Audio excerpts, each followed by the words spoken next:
आज हम दोस्तों पाकिस्तान के कौमी परिंदे चकोर के बारे में जानेंगे।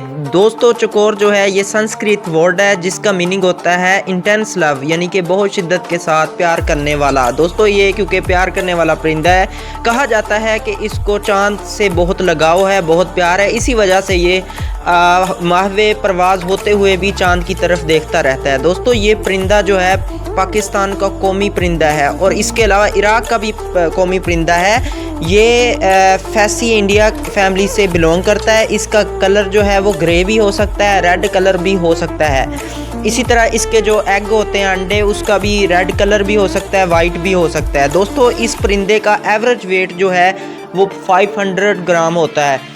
अच्छा, ये परिंदा जो है ज़्यादातर पहाड़ी इलाके, सहराई इलाके में पाया जाता है और ज़्यादातर ऊंची जगहों पे यानी पहाड़ों में या पथरीली पहाड़ियों में वहाँ पे ऊपर जगह पे जाके ये अपना घोंसला बनाता है और वहाँ पे अंडे देता है और अपनी ब्रीडिंग करवाता है। दोस्तों ये इसका जो गोश्त होता है बहुत लजीज होता है, बड़ा मज़ेदार होता है, इसलिए शिकारी जो हैं वो इसका बहुत शिकार करते हैं। लेकिन क्योंकि हमारा ये कौमी परिंदा है इसलिए हमें चाहिए कि इसकी अफजाइश ज़्यादा कराएं और इसके लिए इसको महफूज करने के लिए, इसकी ब्रीडिंग ज़्यादा करवाने के लिए कोई ठोस इक़दाम करें। तो ये हुकूमत को चाहिए हमें फैसिलिटेट करे ताकि हम जो है इस परिंदे को नापायद होने से बचा सकें। मुझे उम्मीद है कि आपको ये वीडियो पसंद आई होगी। मेरे चैनल को लाइक और सब्सक्राइब ज़रूर करें। अल्लाह हाफिज़, थैंक यू।